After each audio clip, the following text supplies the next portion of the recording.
화평하게 하는 자를, 여러 성경에서는 평화를 이루게 하는 자를 또는 평화를 위해서 일하는 사람은 이렇게도 번역을 합니다.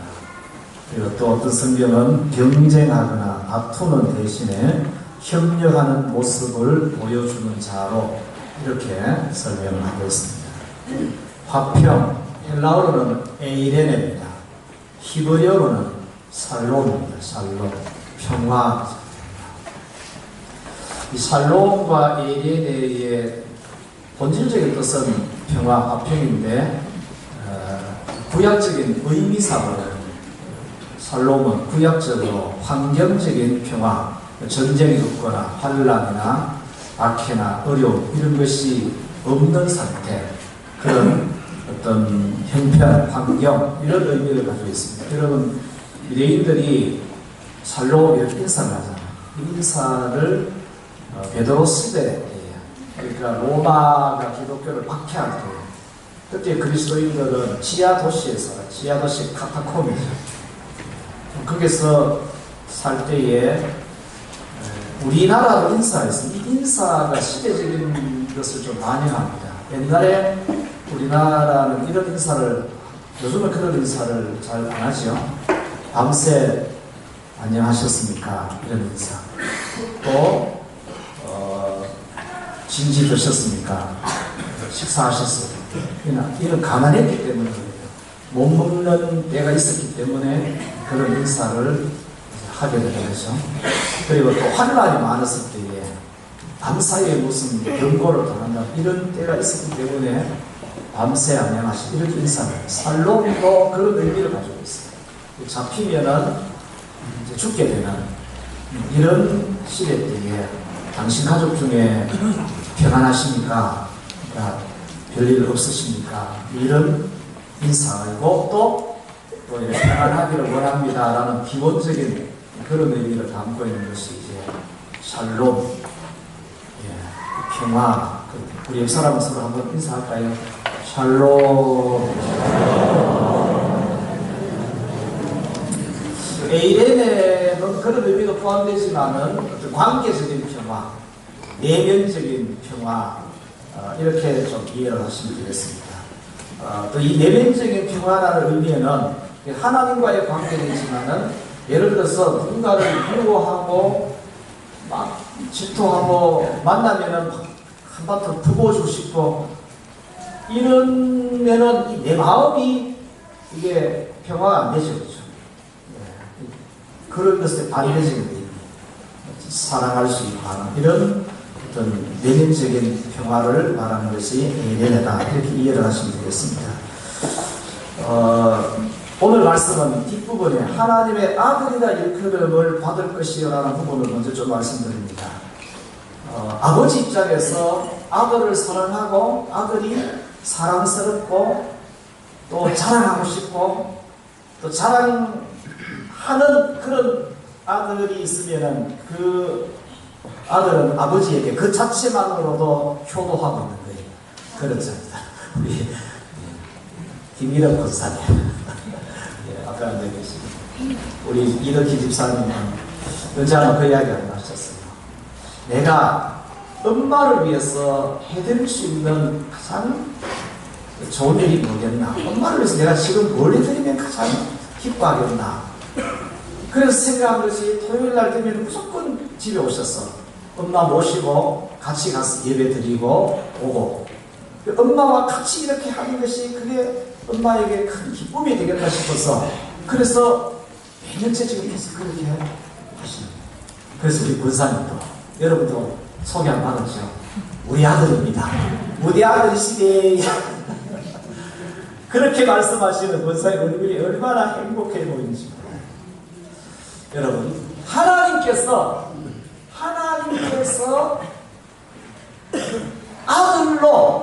아들로 인정을 하고 불러주는 사람이 누구냐? 한 분밖에 없어요. 예수 그리스도입니다. 세례 받으시고 나서 하나님께서 이는 내 사랑하는 아들이요 내 기뻐하는 자라. 변화산상에 올라갔을 때 세 제자에게 예수님께서 이는 내 사랑하는 아들이요 내 기뻐하는 자니 하나님께서 예수님에 대해서 제자들에게 그렇게 소개를 하셨어요. 하나님에게 가장 아들로서 인정을 받고 아들로서 불리어지고 일컬어지는 분이 예수님입니다. 예수님. 자, 그렇다면 우리가 가장 기본적인 전제는 우리가 하나님으로부터 하나님의 아들로 불리어지려면 누가 개입이 되어야 되느냐? 예수님이 개입이 되어야 돼요. 예수님 없이 하나님의 아들로 불리어진다? 없어요. 예수님 없이 하나님의 아들로 인정되어진다? 없습니다. 반드시 예수님이 계셔야 돼요. 그래서 예수님은 하나님의 아들로 이 땅에 오셔서 두 가지를 반드시 하시는 거죠. 하나는 죄인을 하나님의 아들 되게 하는 거예요. 그 다음에 또 한 가지는 그 아들이 하나님으로부터 하나님의 아들이라고 일컬어질 수 있도록 살아내는 삶을 살아낼 수 있도록 도와주십니다. 그래서 이 땅에 오셔서 몸으로는 죽으시면서 죄인을, 하나님과 원수된 관계인 죄인을 그 몸으로 그 죄의 담을 헐고 그 원수를 화목의 관계로, 화평의 관계로 만들어주시죠. 그리고 그 아들이 하나님의 아들로 일컬어질 수 있도록 영으로 오셔서 우리를 도와주시죠. 이 일을 예수님이 하시고 성령님이 하시죠. 먼저 요한복음 1장 12절 보시면은 영접하는 자 곧 그 이름을 믿는 자들에게는 오시되는 하나님의 자녀가 되는 권세, 하나님과 화평한 관계가 이루어지는 것이 하나님의 자녀가 되는 것이죠. 이것을, 이 하나님의 자녀가 되는 것을 조금 더 자세하게 말씀하신 것이 에베소서 2장 12절부터 13절인데요. 몇 구절을 제가 한번 읽겠습니다. 한번 띄워주세요. 그때의 너희는 그리스도 밖에 있었고 이스라엘 나라 밖의 사람이나 약속의 언약들에 대하여 외인이요 세상에서 소망이 없고 하나님도 없는 자이더니 이제는 전에 멀리 있던 너희가 그리스도 예수 안에서 나랍니다. 그리스도 예수 안에서 그리스도의 피로 가까워졌느니라. 14절 다 같이 읽습니다. 14절 시작. 그는 우리의 화평이시니라. 둘로 하나를 만드사 원수된 것 곧 중간에 막힌 담을 자기 육체로 부으시고 죽음으로 죄의 담을 헐고 하나님과의 원수된 관계를 화평의 관계로, 자녀의 관계, 부모와 아버지와 아들의 관계로 만드시는 일을 예수님이 이 땅에 오셔서 십자가에서 죽으시므로 그 일을 하십니다. 그래서 그 예수를 구주로 믿는 자들이, 믿는 저와 여러분들이 오늘도 아버지 집에 와서 하나님 아버지 이렇게 부르는 거예요. 하나님을 아버지라 부르는 것은 내가 하나님의 자녀라는 확신이 있기 때문에 하나님을 아버지로 부르시는 것이죠. 하나님의 아들이라고 자녀라는 확신이 있으신 분은 하나님 아버지 한번 부르겠습니다. 시작. 하나님 아버지. 여러분, 하나님을 아버지로 부르는데 우리는 어색하지 않습니다. 아주 자연스럽죠. 육신의 아버지는 통화를 하든지 만나야만 아버지라고 부를 수 있는데 하나님을 아버지로 부르는 것은 언제 어디서든지 어떤 형편에서든지 부를 수 있는 분이 하늘에 계신 저와 여러분들의 아버지입니다. 아버지. 예수님이 그 일을 하십니다. 그 다음 두 번째로는 하나님의 아들로 일컬음을 받게 하는 일을 예수님이 하십니다. 일컬음을 받는다는 뜻은 칼레오라는 단어입니다. 부르다, 이름을 붙이다, 이름을 짓다라는 이런 뜻으로 이렇게 설명이 되어지는데요. 하나님의 아들로 인정받는다, 하나님의 아들로 불리워진다, 하나님의 아들이라는 이름을 붙인다, 이런 의미가 됩니다. 여러분, 고린도서에 보면 고린도 교인들이 최초로 그리스도인이라는 칭호를 얻었어요. 여러분들은 그리스도인이다, 이런 칭호를 얻는 그런 의미라는 것이죠. 우리를 보고 하나님의 아들이다, 하나님의 아들이다. 그러니까 하나님의 아들이라고 불러준다는 것은 하나님의 아들로 확실하게 인정해 준다는 것이 전제가 되는 거예요. 자, 그런데 여기서 우리가 중요한 것은 내가 내 스스로 나는 하나님의 아들이다. 여러분 이것도 고백입니다. 그런데 오늘 이 본문에서는 그 사실보다도 그 하나님께서 내게 너는 내 아들이다. 이렇게 인정해주고 불러주는 거예요. 하나님께서 우리에게 너는 내 아들이다. 또 하나는요, 안 믿는 사람들이 우리를 보고 당신은 진짜 하나님의 아들 같습니다. 저 사람은 진짜 하나님의 자녀 같습니다. 이렇게 일컬어 주십니다. 불리어 주십니다. 그런 의미를 담고 있는. 왜 그러냐? 팔복은 예수님을 담는 것이라고. 사람들이 예수님을 보고 다는 아니었어요. 물론 소수였지만 예수님을 보고 당신은 하나님의 아들입니다. 주는 그리스도시요 살아계신 하나님의 아들입니다. 이렇게 고백했잖아요. 그렇죠? 동일하게 우리가 그런 고백을, 그런 말을 들을 수 있는 것이, 그것이 우리에게 복이라는 거예요. 여러분, 그것이 우리가 누리는 행복이라는 것입니다. 여러분, 이런 은혜를 입을 수 있기를 주의 이름으로 축복합니다. 그러려면 이제 아들 노릇, 아들 역할, 아들이 해야 되는 일들을 확실하게 해야 되는 일이 전제가 됩니다. 마귀 노릇하는 사람이라면 마귀 새끼라 이러죠. 예수님이 그렇게 얘기했어요. 스스로 아브라함의 자녀들이라고 생각하는 유대인들에게 너희는 너희 아비 마귀에서부터 났다. 예수님이 그렇게 말씀하셨습니다. 자, 그러면 누가 하나님의 아들로 일컬음을 받게 되는가? 오늘 이렇게 말씀합니다. 따라합니다. 화평하게 하는 자들은,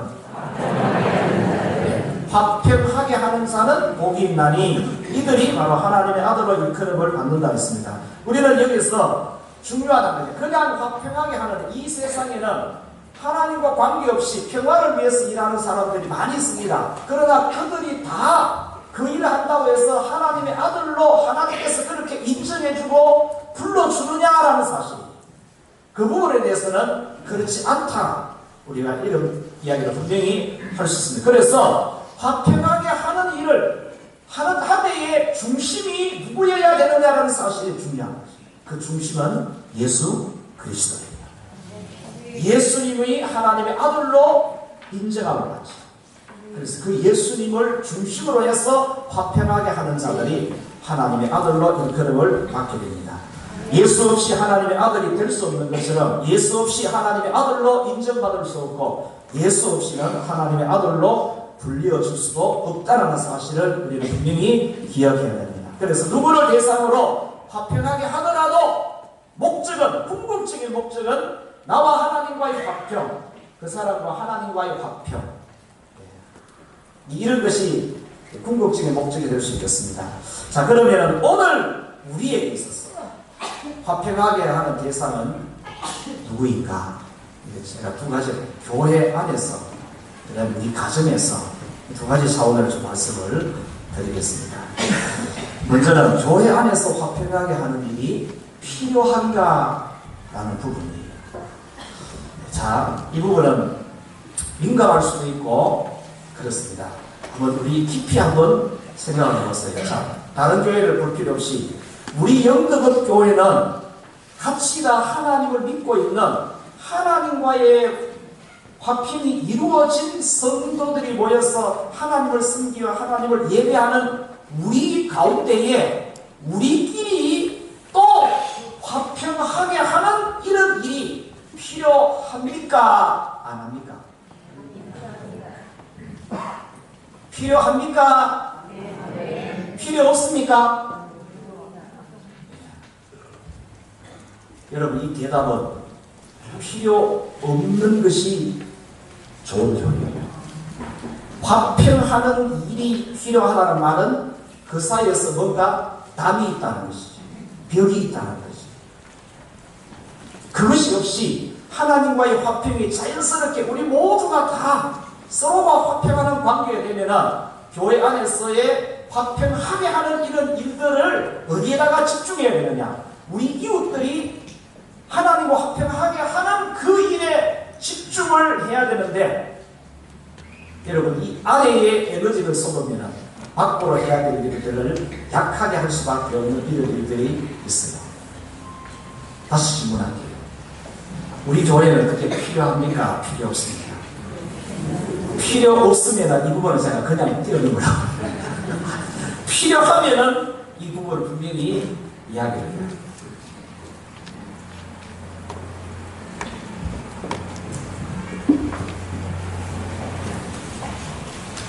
화평하게 하는 일이 필요 없을 만큼 교인들이 서로 벽이 없이 예수 중심으로 모두가 다 잘 지내면, 그러면은 특별히 교회 안에서는 서로 화평하게 하는 일들을 위해서 수고할 필요는 없다고 생각합니다.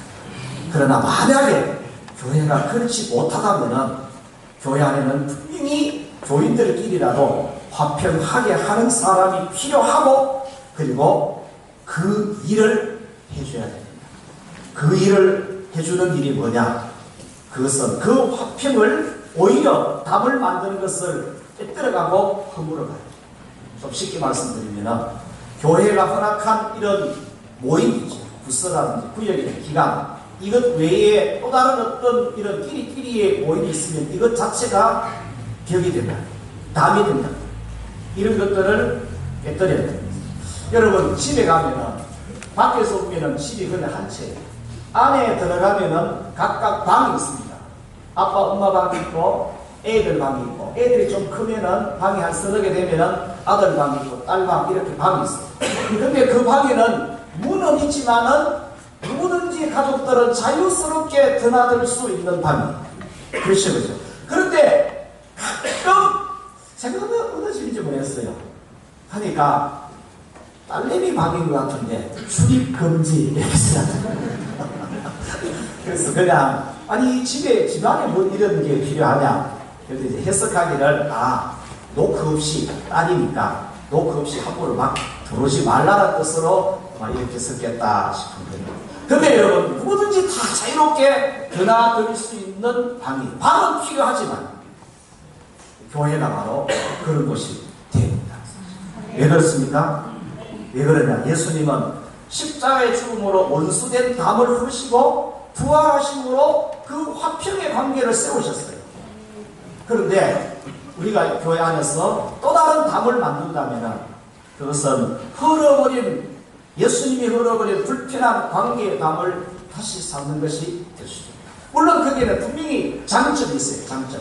이렇게 마음을 맞춰가지고 교회 일을 열심히 잘한다는 이런 장점이 있는데, 교회는요, 우리 교회처럼 지금처럼 편안할 때, 아무 일 없을 때는 그게 장점으로만 작용입니다. 그러나 어떤 문제가 생길 때는 그거는 엄청난 하나의 어떤 파워가 될 수 있어요. 붙잡을 수 없는. 그래서 이런 일들이 안 일어나도록 하기 위해 가지고 교회마다 이런 것을 강조합니다. 이건 제만 강조하는 것이 아닙니다. 교회는 예수님이 화평을 하게 하셔서 이룬 공동체입니다. 그래서 그 화평을 깨뜨리는 일들이 교회로서는 위험할 수 있기 때문에 많은 교회들은 그런 담을 아예 만들지 못하게 합니다. 지연의 담, 혈연의 담, 학연의 담, 또는 끼리끼리의 담, 이런 것을 흘려버려야만 예수 중심의 화평의 공동체가 제대로 설 수 있어요. 아멘 하이소. 아멘 해야 돼요. 우리 모두가 다 교회를 다 사랑하는 마음인데, 그 사랑하는 마음이 가족들이 그랬어요. 가족들. 사람이 누구에게 가장 큰 상처를 받느냐? 가족에게 상처를. 사랑하는 마음으로 뭐라고 하는 것이 그게 잔소리가 되고 아픔이 되기도 한다는 사실. 교회가 일을 열심히 하면서도 늘 조심해야 될 부분이, 여기는 교회라는 사실, 여기는 하나님이 주인이 된다는 사실, 여기는 예수님이 주인의 중심이 된다는 이 사실을 우리는 늘 기억하십니다. 이런 마음으로 주님을 섬길 수 있게 되기를 주의 이름으로 축복합니다. 두 번째로는요, 가정에서의 화평하게 하는 일이 필요합니까? 여러분의 가정은 화평하게 하는 일이 필요한 가정이에요? 지금 화평하게 잘 지내고 있는 가정입니까? 며칠 전에 신문을 보니까 우리나라에서 폐륜 행위가 5년 사이에 2배나 늘었다. 폐륜이라는 것은 부모, 조부모 또는 배우자의 부모 이런 분들을 대상으로 해서 협박을 한다든지 사기를 입힌다든지 살인한다든지 이런 것들을 우리가 폐륜이라고 그렇게 말하죠. 가정에서 화평하게 하는 일들을 어떻게 하느냐. 첫째는요, 오늘은 지금 어버이 주일이잖아요. 예수 중심으로 부모를 공경하는 일을 잘해야 됩니다. 누구 중심으로요? 예수 중심으로 부모를 공경하는 일을 잘해야 됩니다. 부모가 하나님과 화평을 이루게 하는 일이 가정에서 화평하게 하는 일입니다. 부모가 예수 믿어서 구원받고 천국 백성이 되는 것, 천국을 가게 되는 것이 화평하게 하는 일이면서 예수 중심의 최고의 부모 공경이 그 부모로 하여금 예수를 믿어서 하나님 나라 가게 하는 일인 줄 믿습니다. 땅에서 아무리 잘해줘도 이것 안 하시면은, 이것 못 하시면은 여러분 돌아가시면은 여러분들은 천국이 있다는 사실을 믿기 때문에 나중에 통곡해요. 그러지 않기 위해서 계시되게 꼭 예수님 영접할 수 있도록 이 효도를 꼭 할 수 있기를 바랍니다. 하나님을 믿는 우리가 하나님을 믿는 자로서 여러분 부모와 잘 지내고 계십니까? 여러분들은 부모님과 잘 지내고 계십니까? 이 말의 의미를 좀 이렇게 생각을 좀 하시기 바랍니다. 여러분들의 마음에 부모에 대해서 어떤 마음을 가지고 있습니까? 고마운 마음, 감사한 마음, 죄송한 마음만 있어야 돼요. 부모에 대해서 섭섭한 마음이 있으시면 오늘 이 시간 그 마음을 내려놓으시기 바랍니다. 그 섭섭한 마음이 있으면 원망하고 불평하게 되고 또 상황에 따라서 아주 쉽게 이렇게 또 화도 부모인데도 부모 앞에 화 어릴 때는 부모를 몰라가지고 막 대들기도 하고 그렇죠. 근데 여러분 이제 나이가 30, 40 들었어도 부모가 되었어도 그렇다면은 여러분 그건 진짜 잘못한 것이다. 인정하시죠? 부모에게는 섭섭한 마음이 없어요. 하나님의 은혜로 그 마음이 있으시면 씻으십니다. 지우십니다. 예수님 말씀하셨어요. 자녀들아 주 안에서 너희 부모에게 순종하라. 이것이 옳으니라. 내 아버지의 어머니를 공경하라. 이것은 약속이 있는 첫 계명입니다. 골로스 3장 20절에 자녀들아 모든 일에 부모에게 순종하라. 이는 주 안에서 기쁘게 하는 것입니다. 출애굽기 20장 22절에도 12절에도 내 부모를 공경하라. 그리하면 내 하나님 여호와가 내게 준 땅에서 내 생명이 길리라. 똑같은 이 십계명인데요. 신명기 5장 16절에서는 너는 내 하나님 여호와께서 명령한 대로 내 부모를 공경하라. 그리하면 내 하나님 여호와가 내게 준 땅에서 내 생명이 길고 복을 누리리라. 레위기 19장 3절에서는 너희 각 사람은 부모를 경외하고 나의 안식일을 지키라. 안식일을 지키는 일을 부모를 경외하는 일을 안식일을 지키는 것 앞에 두었다는 사실. 그만큼 하나님께서 중요하게 말씀하고 있습니다. 부모를 공경하는 것은 부모의 말씀을 귀담아 잘 듣는 것으로 시작합니다. 부모가 늙었다고 해서 함부로 대하거나 함부로 말하거나 무시하면 안 됩니다. 부모는 하나님의 자리. 누구의 자리라고요? 하나님의 자리. 그래서 하나님을 섬기듯이 부모를 섬겨야 됩니다. 하나님 말씀을 순종하듯이 부모의 말씀에 순종하는 것이 하나님 말씀에 따르는 일인 줄 믿습니다. 그렇기 때문에 부모를 함부로 막대하는 것은 하나님을 막대하는 것과 같다라고 우리는 그렇게 인식을 해야 됩니다. 물론 자녀에게 아픔을 준 분이 부모일 수도 있어요. 여러 시대적인 상황에서 참 험난한 인생을 살아오면서 이 가난한 시대에 자식들을 먹여 살리니까 밖에 나가서 얼마나 힘들게 살아야 돼요. 그러다가 집에 오면은 그 힘든 것을 풀 수 있는 대상이 가족밖에 없으니까 본의 아니게 내 마음과 다르게 그친 말들이 나가게 되고 하는 그런 모습들을 보게 되죠.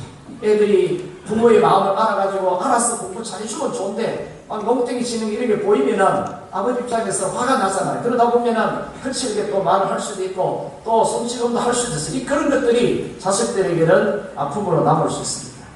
그러니까 이 존속 협박이나 상해, 살인 이런 표현이 왜 일어나느냐? 부모로부터 받는 상처와 아픔이 그들 속에 있기 때문이라고도 볼 수 있죠. 그런 부분이 분명히 없자는 길이 있습니다.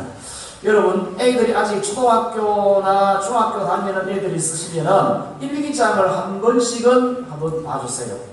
일기장을 부모가 한 번씩은 보시기 바랍니다. 성장한 20세 이상으로 성장한 아이들은 진지한 대화를 좀 한 번씩은 가질 필요가 있습니다. 여러분의 아이들이 여러분의 그 자기들의 일기장 속에 무슨 내용을 적고 있는지, 그 부모와의 관계를 어떻게 표현하고 있는지 이런 것은 한 번씩 이렇게 확인할 필요가 있습니다.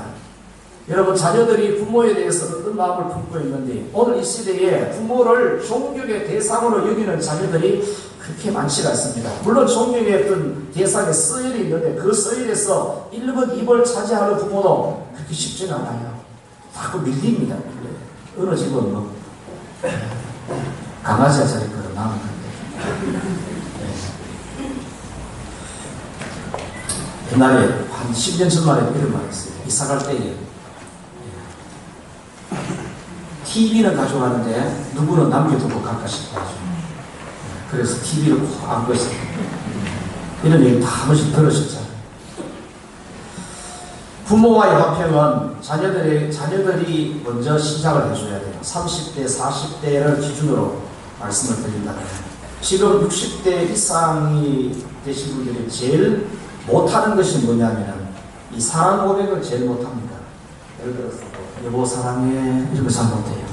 60대 이상 되신 분 한번 따라해서 여보 사랑해 그 사랑해 입이 아닙니다. 60대 이상은 마음은 한없이 늙었는데 이게 표현이 잘 안 됩니다. 왜 안 되느냐면은 그렇게 들어보지를 못했기 때문에 배우지를 못했기 때문에 이게 표현이 사실은 어려운 거예요. 여보 사랑해도 어렵고 아들아 사랑해, 딸아 사랑해 이런 것도 사실은 참 어려워요. 그래서 이걸 마음에 품고 있는 이것을 누가 이걸 풀어줘야 돼요. 이걸 자식들이 풀어줘야 돼요. 여러분 5월달이 가기 전에 부모님이 계시는 분들은 부모님의 눈에 행복한 눈물을 흘릴 수 있도록 꼭 한번 해드리시기 바랍니다. 이렇게 한번 하세요. 꼭 한번 가셔서 아버지 손잡으시고 아버지 이렇게 아직까지 이렇게 살아계셔서 너무 감사합니다. 아버지께서 살아계시니까 내가 너무 감사합니다. 엄마 아직 내 곁에 있는 것이 내가 너무 행복합니다. 이렇게 저를 잘 키워주셔서 감사합니다. 아버지 사랑합니다. 엄마 사랑합니다. 해보세요. 아버지 사랑합니다. 엄마 사랑합니다. 세월 찬양대가 어머니의 넓은 마음 찬양대 해가지고 엄마 세 번 불렀어요. 그렇게 부르기만 해도 마음이 뭉클하고 눈이 붉어지는 것이 이 엄마라는 단어예요.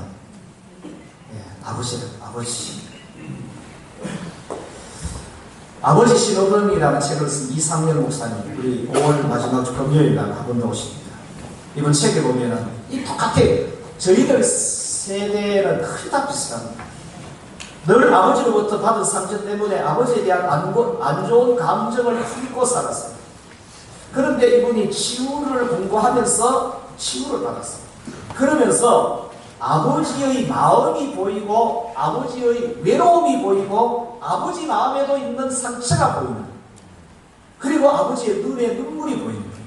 전에는 내 속에 있는 상처만 보였는데 아버지에게 상처가 없다고 생각했어요. 그런데 아버지의 마음이 보이고 그 마음 속에 자리 잡고 있는 아버지의 상처가 보이더라. 그래서 그 아버지가 병석에 누워있을 때 찾아가셔가지고 이런 말씀하셨거든요. 아버지 고맙습니다. 아버지 고생 많이 하셨어요. 아버지의 은혜로 우리들이 이렇게 잘 크지 않았습니까? 그리고 아버지 미안합니다. 아버지의 마음을 모르고 속만 썩이는 아들이라서 미안합니다. 그러니까 그 아버지께서 잘 커줘서 고맙다. 내가 너에게 잘해준 거 없는데 잘 커줘서 고맙다. 이런 대부분의 아버지들은 다 이렇게 말씀하실 거예요. 이 땅에 우리 아버지들에게 저도 개인적으로 꼭 해드리고 싶은 인사가 있습니다. 그럼 같이 따라합시다. 아버지 고맙습니다. 아버지 감사합니다. 아버지 고생 많으셨습니다. 아버지 미안합니다. 왜 미안하냐? 우리 어릴 때 아버지 마음을 몰라가지고 아버지 마음이 안 보여가지고 내 마음만 믿고 아버지 이렇게 막 말하고 함부로 대한 그런 것들. 그래서 엄마는 고마운 분으로 여기시는데 아버지는 무서운 분으로 여기시고 항상 아버지는 외로운 거예요. 아버지에게 가까이 다가가는 것이 우리에게 너무 그게 아니에요. 근데 내가 아버지가 되어보니까 내가 아버지 위치에 있어 보니까 그게 보이는 거예요. 그래도 아버지가 지금 살아계시는 분을 찾아가서 붙잡고 아버지 고맙습니다 이런 인사라도 할 수 있지만 돌아가신 분들은 언제 하실래요? 그리고 아버지 존경합니다. 그럼에도 아버지들은 그 무거운 아버지의 자리를 잘 지켜주셨어요. 그래서 우리는 아버지 사랑합니다. 왜 그러냐? 그 아버지가 그 자리를 잘 지켜주신 것 때문에 내가 지금 아버지가 되어 있고 그 아버지 역할을 해내고 들어가는 사실. 여러분 이게 내가 잘한 것이 아니고 그 아버지들이 우리를 잘 키워주신 거죠. 오늘 엄마 이야기 없다고 해서 엄마들 섭섭하게 하지 마시고 이 땅의 모든 아버지들이 하나님과의 화평함으로 그 영혼이 행복해야 됩니다. 여러분 그 일은 믿는 하나님과 화평이 이루어진 믿는 아들과 딸들이 그 역할을 해줘야 돼요. 화평하게 하는 역할을 가정에서 부모를 대상으로 해주셔야 돼요. 시대적으로 얼마나 험난한 시대를 살아오면서 가슴 속에 응어려져 있는 것 이걸 풀 수 있는 길은 하나님과의 화평 이밖에 없습니다. 우리 부모 세대들 특히 아버지가 하나님과의 화평이 이루어져요. 그러면은 이런 일을 가정 안에서 잘 하면은 하나님의 아들이다 일컬음을 받을 것입니다. 아멘입니까?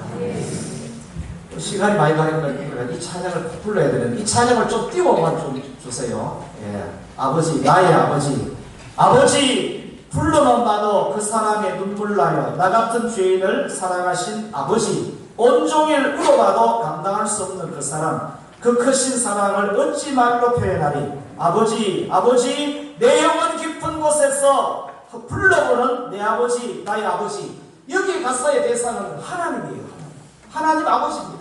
그러나 우리에게는 하나님 아버지와 육신의 아버지를 따로 떼야 해서 생각할 부분도 있지만 어떤 부분에 있어서는 함께 생각해 줘야 되는 부분도 있어요.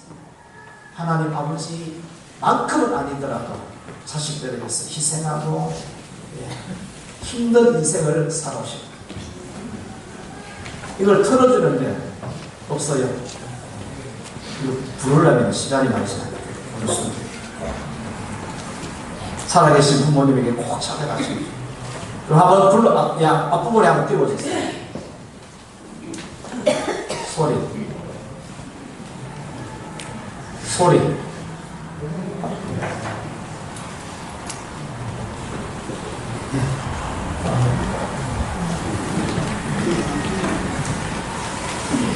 소리 안 나오네. 됐습니다. 한 가지 더 말씀드립니다. 예수 중심으로 부부가 서로 화평하게 하는 것. 에베소서 5장 21절 이하에서 그리스도를 경외함으로 피차 복종하라. 아내들이여 자기 남편에게 복종하기를 죽게 하듯 하라.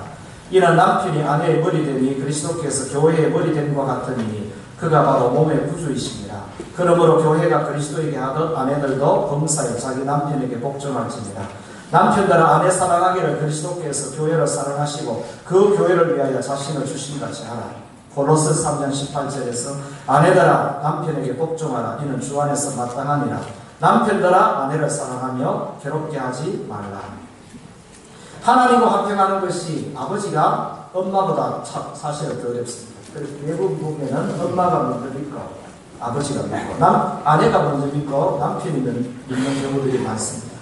아버지도 어려운 것처럼 남편도 참 어렵습니다. 왜 그러냐면은 이 어깨에 지워진 힘이 많고 무겁기 때문에 그렇습니다. 제가 그 아버지 신호등의 책에 보니까 이런 글이 있더라고요. 요즘 인터넷에서 유행하는 덩어리 시리즈예요. 덩어리 시리즈. 외출할 때 남편을 집에 혼자 두면 근심 덩어리고, 외출할 때 데리고 다니면 짐 덩어리고, 남편 혼자 밖에 보내면 사고 덩어리고, 마주 앉아 있으면 원수 덩어리고, 며느리 집에 맡기면 구박 덩어리고. 저는 이걸 보면서 참 마음이 섭설했습니다. 섭설했어요. 한평생을 가정의 생계의 짐, 자녀 양육의 짐, 자녀 학업의 짐, 자녀 결혼의 짐을 지고 힘겹게 살아온 아버지들을 이제는 좀 살만하니까 짐덩어리로 취급하는 사회가 되었구나 싶은 생각. 우리 사회는 너무 잘못하고 있다 생각을 합니다. 여기 계신 아내들이요, 동일한 시대를 살아오면서 같이 고생했지만 그래도 여러분들은 집 안에서 고생하고 남편들은 집 밖에서 고생했으니까 남편 집 밖에서 고생하는 게 더 큰 고생입니다. 남편은 짐짝 취급하는 말 절대로 하지 마십시다. 자녀들도 아버지를 짐짝 취급한다든지 돈 벌어오는 기계로 그렇게 취급하는 일이 절대로 없기를 부탁합니다. 예수 중심이라는 것은 하나님의 말씀에 순종하는 것이고 말씀을 따라 행하는 일인 줄 믿습니다. 이웃을 대상으로 화평하게 하는 일은 어떻게 하느냐? 예수 중심으로 화평하게 하는 것은 전도하고 영혼을 구원하는 일입니다. 예수를 믿음으로 하나님과 화평이 이루어지게 하는 것이, 그렇게 하는 그 사람에게도 복이고 그런 은혜를 입는 사람도 복입니다. 구원의 복이 가장 큰 복입니다.